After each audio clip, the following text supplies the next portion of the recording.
What's going on, YouTubers? It's the Natural Born Thriller, and welcome everyone to Impact Wrestling Review, the show from February 22nd, 2019. You're in Las Vegas, Nevada, and your commentators are Don Callis and Josh Matthews. And folks, once I do this review, you'll be seeing me doing basically pausing for this review because I got me something to eat here while I do this review. So if you excuse me, this could be the first one I'm gonna start doing it, and there'll be more pausing in this video as we go by. So here we go. So the show opened up with a video package about the action that took place.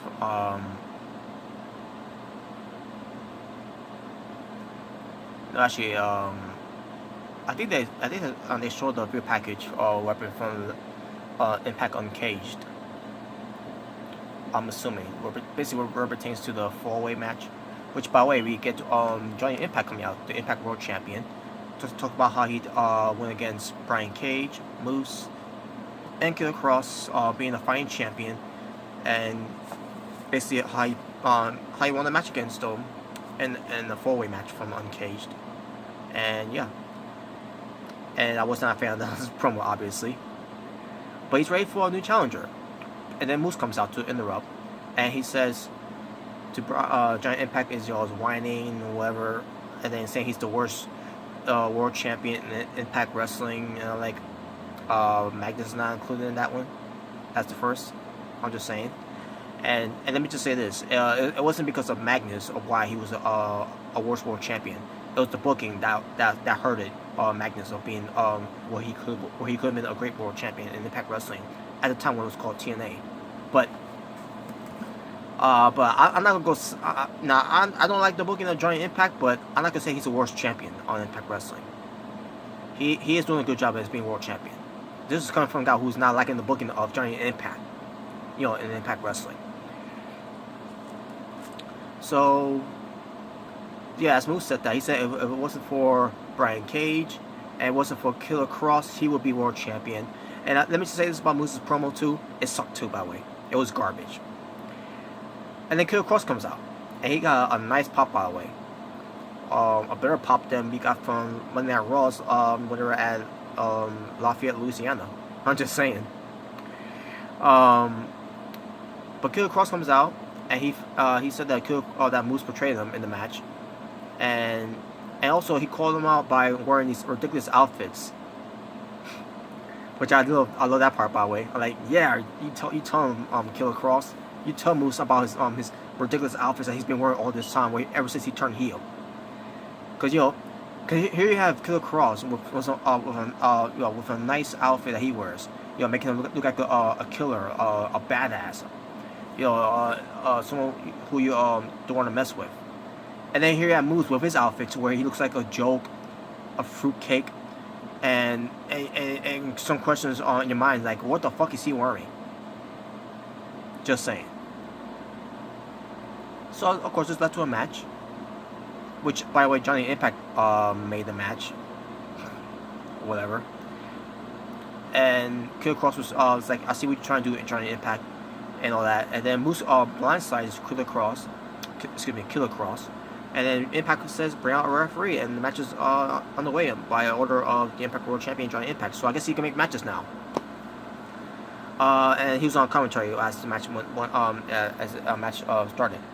So the match happened, Moose versus Killer Cross, and it just ends up being a normal contendership match to face Johnny Impact for the Impact World Championship.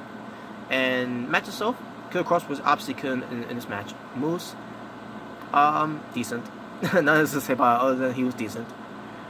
Match spills up on the outside. Giant Impact got confronted by Killer Cross. Killer Cross picked up a hot cup of coffee and pours it onto Giant Impact. And Giant Impact no-sold the hot coffee. And then Moose gives him a bicycle kick to Giant Impact because he tried to get to Killer Cross, but Killer Cross got out of the way, and Giant Impact is again that big that boot instead. The bicycle kick. And he kind of knows that too. He supposed to be something like he got knocked out from it, but he didn't do that. So the match began back in the ring. It continued back in the ring. I meant to say, excuse me. And then Giant Impact gets in the ring and attacks both of them, and then a no contest. So we get no more contenders. So let's keep this. Let's think about this. Giant Impact no sold the hot coffee. He no sold the bicycle kick. Where he's supposed to be knocked out.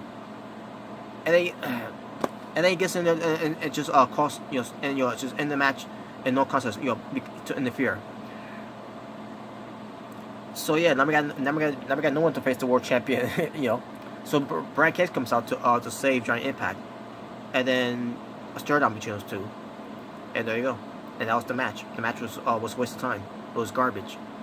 Not because of Killer Cross, and some you could say Moose is the fault, but the fault is Giant Impact. So yeah. Don Callis offers Glenn Gilberti, which as is the Disco Inferno, a job at Conan's podcast called Keeping It Real. Keeping It 100. I meant to say. Yeah, so Conan's podcast is Keeping It 100. For those who haven't heard it yet, I can subscribe to it. Next we get to Giant Impact talking to Brian Cage about thanks for helping him and everything. And Brian Cage is like anytime I reference and everything, and he's like and they talk about how the friendships get in the way sometimes where it pertains to where it pertains to the world title and everything. And Giant Impact is going to give him another shot at the world title if you can help him face Moose and Killer Cross. And then Brian Cage is like, I'm sorry, this happened before between those two, where it pertains to Moose and Killer Cross, where you teamed up with him before and it didn't work the last time, and he doesn't trust him. And then Impact was like, well, I figured you say that, which is why he's got a contract for him to sign it. For him to look through it first, and then he could sign it. And if he signs it, he gets his shot at the world title, but only if he helps him by teaming up with him against Killer Cross and Moose. So yeah, now we get Killer Cross and Moose back together again. After their the dispute from earlier on that night, now they're back together again. And let's face it too, by the way. After the match was over too, by the way, which by the way, I gotta bring this up again. Giant Impact ended, his reason why the match ended in a no contest. But Moose and Killer Cross attacks Giant Impact because of that, because he attacked, Giant Impact attacked both of them, causing the no contest. So, but yeah, there you go. That's basically it. We'll see what happens. So, I'm assuming Brian Cage is going to sign it too, and I'm pretty sure the match is going to be happening next week, maybe. Well, again, we'll see. Next we get to Impact Wrestling presenting United We Stand, which is going to be on a Thursday, April the 4th, live on Fight TV, on the app. So yeah, I'm very excited for it. I can't wait to see it. Next we get a good package of Reno Scum returning next week on Impact Wrestling. Good. Can't wait to see them coming back. We got a segment with the Rascals doing the Destiny Show format of them in the circle and being high, and then Gama Singh ends up being showing up on there, and he has his own bong to smoke on. And well, let's face it, the Rascals were not smoking from the bong. I'm pretty sure they're smoking from the weed. Weed. But Gama Singh got his own bong to get high with. The stuff that he's used to getting high on. And then he offered it to the Rascals, and the Rascals ends up getting high as a kite because of that. They end up being fucked up and all that, which it kind of affected them a little bit in the match. For pertains to Trez and Dez in the match. Which we'll get to that after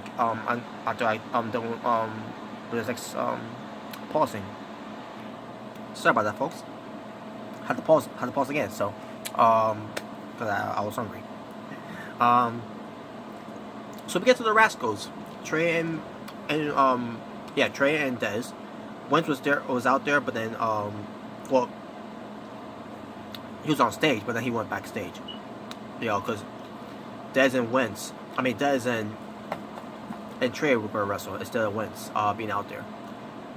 But the Rascals, Trey and Dez went up against this hit squad, Rohit Raju and Raj Singh, being accompanied by Gama Singh. This is one of the most weirdest matches I've ever seen before.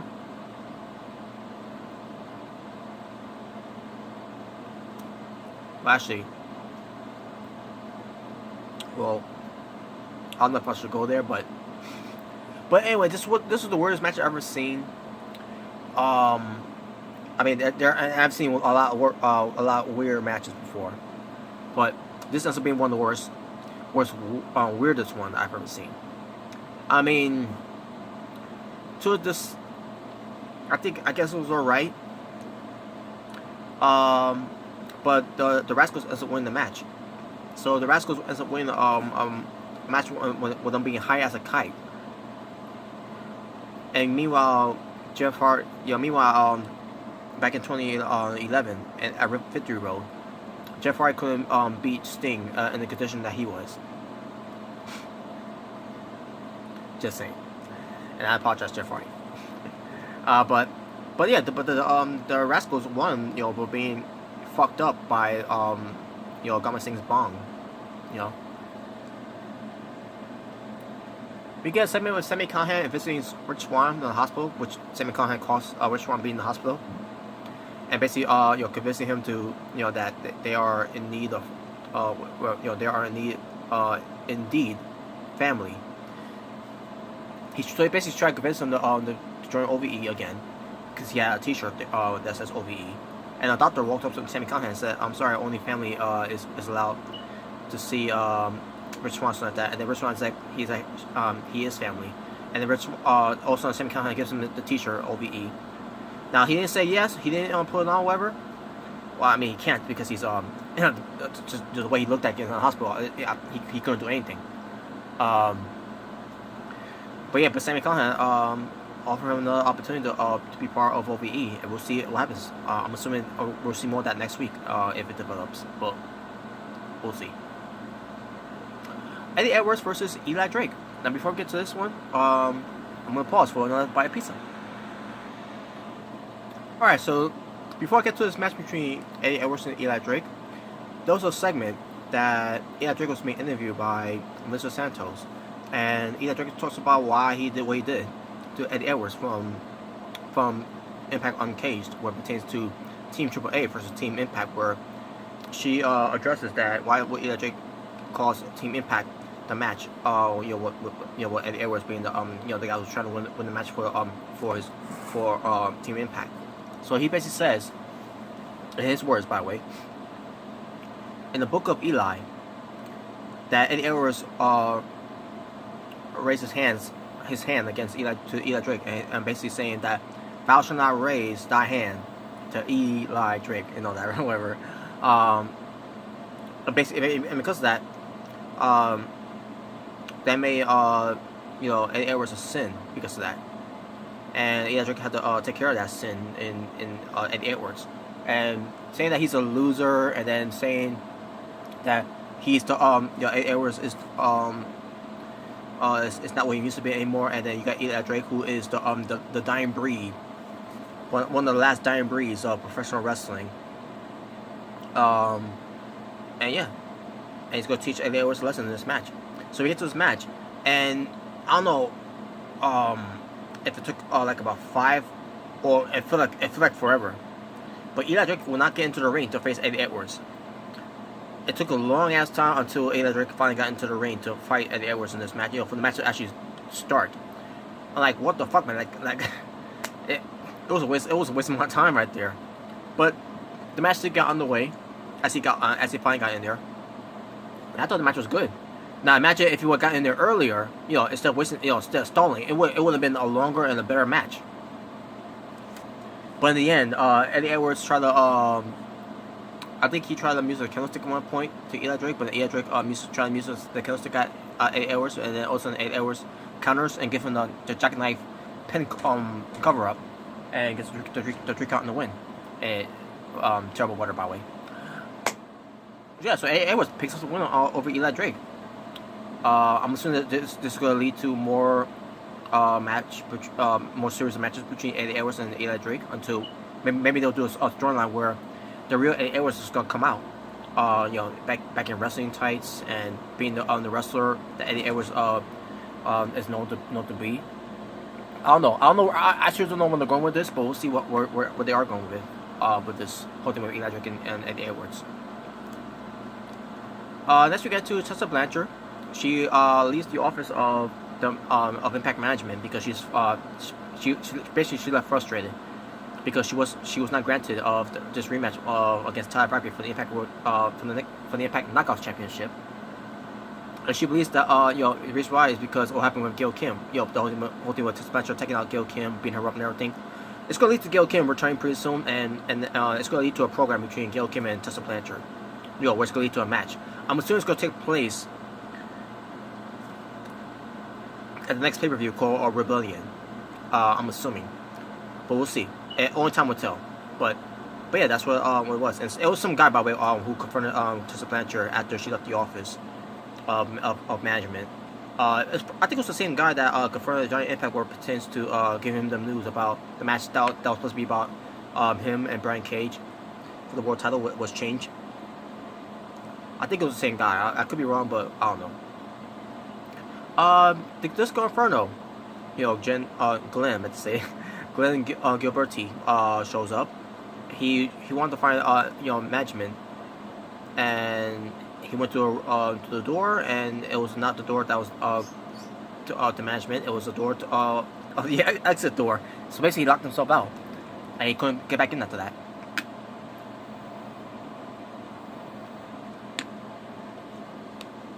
Alright, let's get to Alicia, the wife of Eddie Edwards, versus the debut of Delilah Doom. And folks, my first time seeing Delilah Doom on Impact Wrestling, I had no idea who she was, and I didn't know what she was about.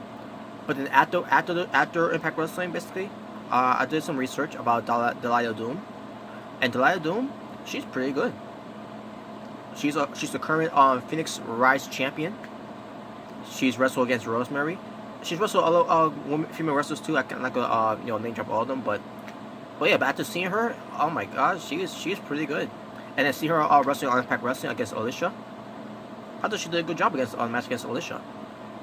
But unfortunately, it ended in a no contest because Tessa Blanchard came out. She attacked Alicia Edwards, took her out. Basically body press slammed her on the rampway. Which, by the way, when she did that, apparently that knocked out Alicia Edwards, I guess. So she continued the assault. This time to Delilah Doom in the ring, and Delilah Doom was taking was not taking any crap from Tessa Blanchard. She went toe to toe against her until Tessa Blanchard got the better of her. She gets her a nasty powerbomb that fucked her up, and then gets her the buzzsaw DDT, her finishing move, by the way. And yeah, Tessa Blanchard, she's wreaking havoc. And there you go. Then we get to, not Austin Aries. I was going to say that, but no. Ace Austin, I meant to say. So Ace Austin, basically is a video package of him coming soon to Impact Wrestling. Is he going to be coming? I don't know. But it's a video package they show about him. I don't know much about him.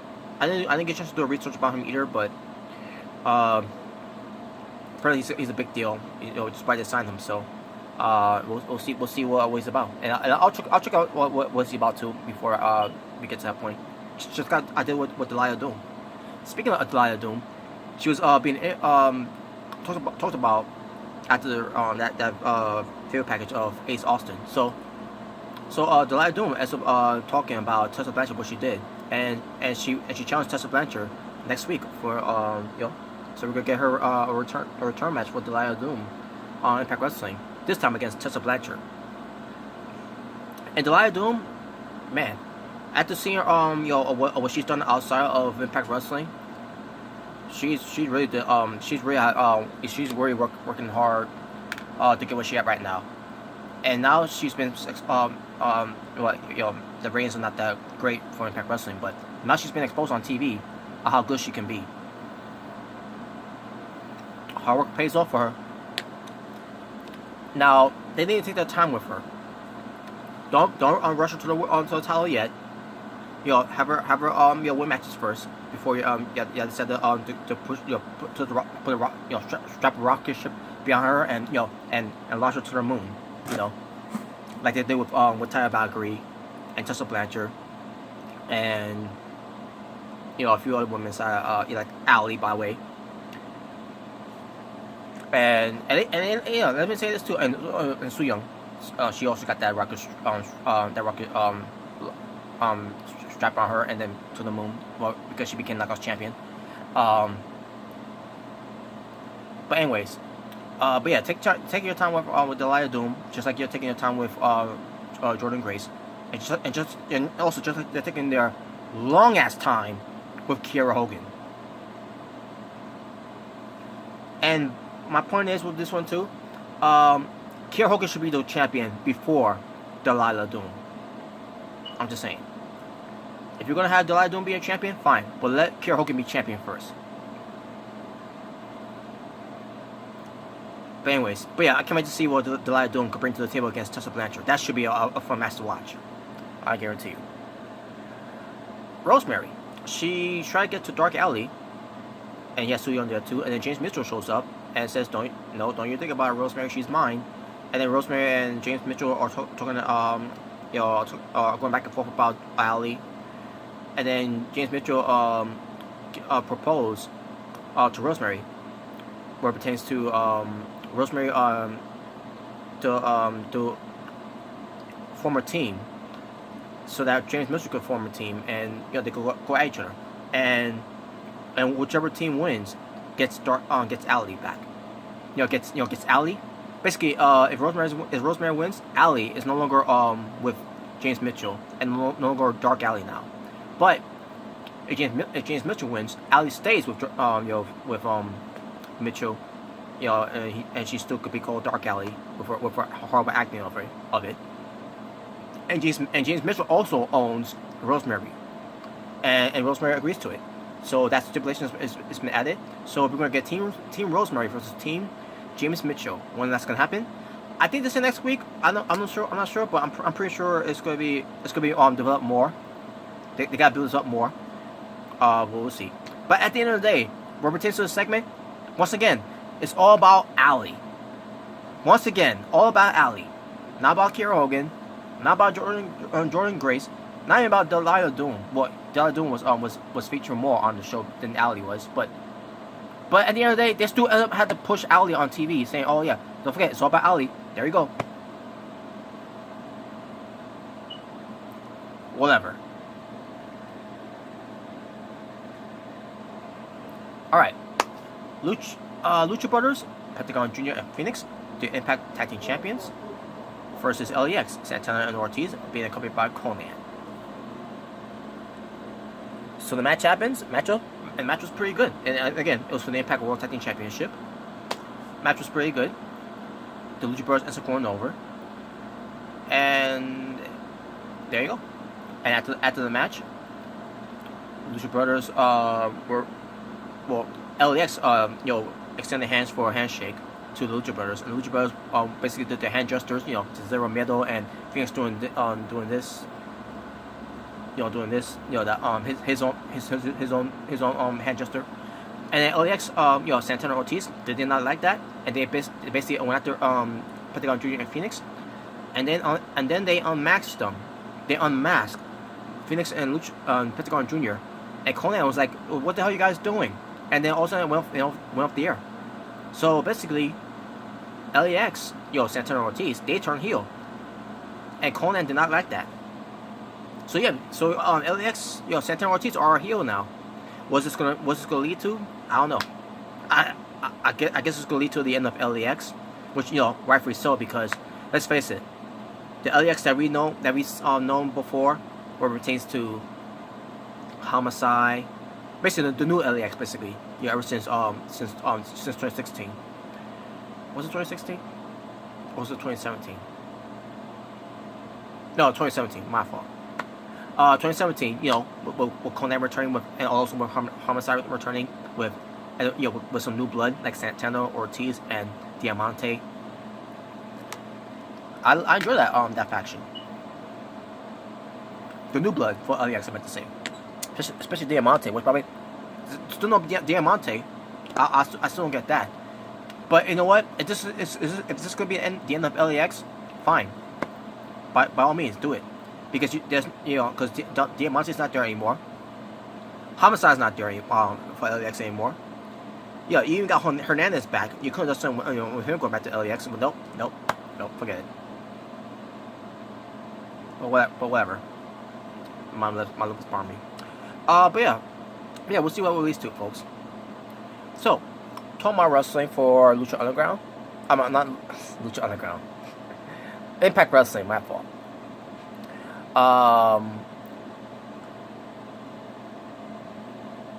5 matches. And my overall scoring for the show, 5 out of 10. And I'll tell you why after I take another bite of this pizza. Alright, now despite this show being good, I thought the show was good. But why am I giving it a 5 out of 10? Instead of I thought about giving it a 7.5 out of 10. To be honest with you folks. But why am I giving this a 5 out of 10? I'll tell you why. Because Impact Wrestling, where the fuck was Scarlett Bordeaux? Remember her announcement back in January 18th, when she announced that who won the talent search for her to be her personal assistant? She chose herself. She won the contest because she is talented. And she said on that day that she's gonna make her in-ring debut in 3 weeks' time. And during her time, in those 3 weeks' times, January 2015, she was doing her workout routines, and then she also taken a banana and dethrowing that banana, basically because she was hungry. And then a week later, on February 1st, she's trying to find Bobo, and Bobo was was at near a pool, and then she pushed Bobo into the pool. And then a week later,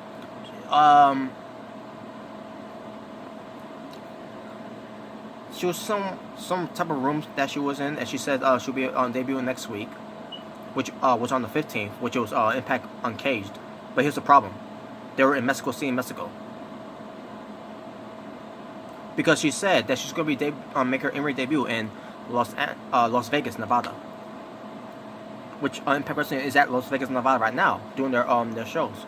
For I don't know how long, but I guess for the next 4 to 5 weeks, maybe.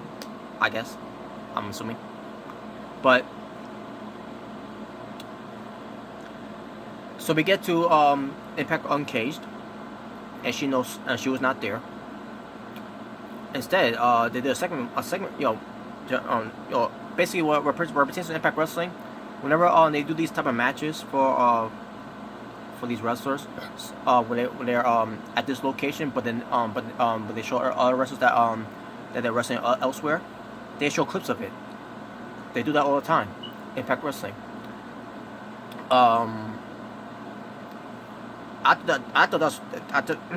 Excuse me. I thought that's what they was going to do for Scarlett Bordeaux here from last week, from Impact Uncaged. Show her wrestling in Las Vegas. Nope, they didn't do that. And instead they show her just wake up in bed, the way she did, which I thought that was cool and sexy. It was just, and I call that segment, I just woke up like this, something like that. I did that's what I called it. Scarlett Bordeaux, I just woke up like this.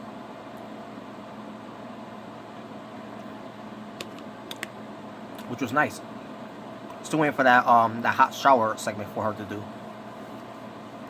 So she said she's gonna make her her in-ring debut in Las Vegas, which Impact Wrestling is in Las Vegas for Impact Wrestling February 22nd, 2018. I mean 2019, excuse me, 2018. Not that year no more. So yeah. And we get to the show. Not only that she didn't show up there, but there was no mention of her whatsoever. Not even on Twitch TV. Based on me watching Twitch TV. Like, what the fuck? Like, what? So you have false advertised Scarlett Bordeaux making her in-ring debut. I mean, who you think you are now? WWE?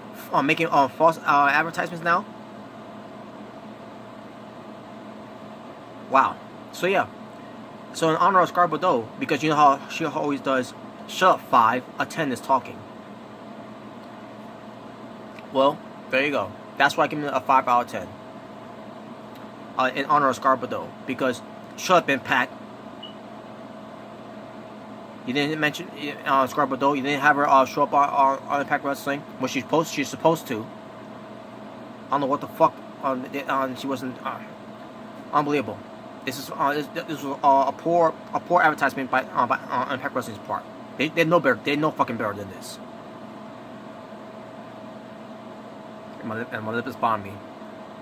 I'll take care of that after this. But I'm assuming we're gonna see her next week. I don't know. I don't know. But maybe here's another problem too. Maybe if they weren't too busy showing long clips to advertise their global wrestling network, maybe they'll have more stuff on their shows to do instead of doing that. They were showing Eddie Edwards versus Tommy Dreamer from last year, Summerversary. It went on way too fucking long. Now I don't mind them plugging their network, you know, for people to subscribe to it, to watch some classic and vintage stuff and everything. Fine, I'm fine with that. But when you show it for a long ass time during your show, that takes up a lot of time and is wasting my fucking time. That was wasting my time because I already watched that. I seen that already. I seen it last year. Didn't need to see it again this year, especially on TV. They need to stop doing that shit. If you want to plug your GNW, your GWN network thing, fine, do it, plug it. But don't show long wrestling matches. Show some highlights of it, and that's it. Other than that, don't waste that on your regular shows. And do more on your regular shows than plugging GWN. Especially for doing for that fucking long. But that's just me. Alright, hold on. I'm about to finish right now. But yeah, I gotta understand that. So hopefully they don't do that again. This whole false advertisement that they did. Because I was very disappointed that that Scarborough didn't show up on TV. When she was supposed to have a match.